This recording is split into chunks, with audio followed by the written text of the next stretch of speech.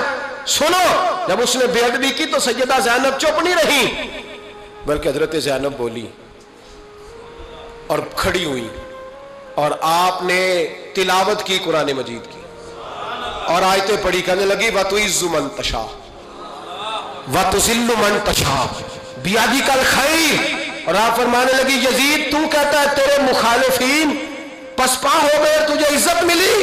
آپ فرمانے لگے یہ تیرا دربار ہے نا، یہ تیرا سجا ہوا ہے نا، تیرا اس وقت ڈنڈا چلتا ہے نا.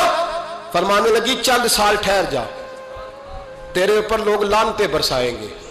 اور فرمایا جب جمعے پڑھے جائیں گے تو لوگ میرے حسین کے نام کے خطبے پڑھیں گے. فرمایا آج یہ تیرا دربار ہے نا. حضرت نعمان بن بشیر صحابی رسول تھے، وہ کہتے ہیں میرے قریب ایک نابینا صحابی بیٹھا تھا، سنو حوالہ میں دکھاؤں گا. کہنے لگے میرے قریب اس وقت یزید کے دربار میں ایک نابینا صحابی بیٹھے تھے. جب بی بی زینب نے یہ بات کی نا تو وہ نابینا صحابی میرا ہاتھ پکڑ کے کہنے لگے نعمان علی آ گئے ہیں. یہ تو علی کی آواز ہے، علی آ گئے. جبریل امی بول رہے ہوں جیسے، حکمت کے گوہر رول رہے ہوں جیسے، دربار دمشق میں وہ زینب کا خطاب منبر پہ علی بول رہے ہوں جیسے. کہنے لگے علی آ گئے، علی، یہ تو علی کی آواز ہے. جناب نعمان بن بشیر کہنے لگے نہیں، علی جب بولتے تھے تو بڑا رنگ ہوتا تھا، ابھی تو زینب کھل کے بول ہی نہیں رہی، ابھی تو زینب ستائی ہوئی ہے، ابھی تو زینب زخم کھا کے آئی ہے، ابھی تو زینب پیاسی ہے. کاش زینب تر و تازہ ہوتی تو زینب خطبہ پڑھتی تو علی کی طرح گرجدار آواز نکلتی. یزید کے محل کانپتے، جبریل امی بول رہے ہوں جیسے، حکمت کے گوہر رول رہے ہوں جیسے، دربار دمشق میں بی بی زینب کا خطاب منبر پہ علی بول رہے ہوں جیسے. وہ مسکینوں کی طرح منتیں نہیں کر رہے تھے، ہائے پانی ان کا مزاج ہی نہیں تھا، بلکہ وہ دلیر لوگ تھے، دلیر، اور بر موقع بر محل بولتے تھے. یزید آیا دربار میں، جب یہ سارا قافلہ وہاں پہنچا تو یزید دربار میں آیا، اور جب وہ دربار میں آیا تو بادشاہوں کا طریقہ ہے، گاڑیاں، اب ہمارے بادشاہوں نے روٹر والی گاڑیاں رکھی ہوئی ہیں، وہ یوں چلتی ہیں، شور ہوتا ہے پیچھے. اس زمانے میں کہا جاتا تھا با دبا ملاحظہ ہوشیار، پیچھے ہٹ جاؤ، نعرے لگنے لگے. تو یزید کا ایک ناخلف بیٹا امام زین العابدین سے کہنے لگا تیرا باپ کہاں ہے؟ دیکھ یہ میرے باپ دادا کے نعرے، دیکھ میرے باپ کے نعرے، تیرے کدھر ہے؟ ابھی یہ بات شروع اس نے کی تھی کہ دمشق کی جامع مسجد میں زور کی اذان ہو گئی، اور جب مؤذن نے کہا نا اشہد ان محمد رسول اللہ، تو امام زین العابدین اس کا ہاتھ پکڑ کے کہنے لگے یہ میرے نانا کے نعرے لگ رہے ہیں، اگر تیرا ہے تو بتا، یہ میرے نانا کے نعرے ہیں. اور فرمایا تیرے باپ کے 2-2.5 سال لگیں گے، میرے نانے کے قیامت کے بعد بھی لگیں گے. میرے نانے کے نعرے قیامت کے یہ لگتے رہیں گے، لگ رہے ہیں اور لگتے تھے اور لگتے رہیں گے. میرے بھائی یاد رکھو، دلیری، ہمت، پہلی بات ان سے پیار کرنا ہے، دوسرا ان کی ہمت، ان کا مقام دلیری کرنا ہے، ان کا کام ہمت کرنا ہے، ان کا کام ڈٹ جانا ہے. کمزوری دکھانا اہل بیت کا طریقہ ہوتی. حضرت عباس کے بازوؤں میں درد ہوتی، جناب زینب پھر پریشان ہوتی ہیں کہ ہم تو اس بے حیائی کے خلاف لڑے اور امت ابھی یہ گند کر رہی ہے. جو چوکوں میں کھڑا ہوتا ہے نا عورتوں کو تاڑتا ہے، وہ یزید کے طریقے پہ عمل کرتا ہے. یہ دلائل ہے، آپ سوچ لیں، اندازہ کر لیں کہ ہم نے کس جماعت میں کھڑے ہونا ہے.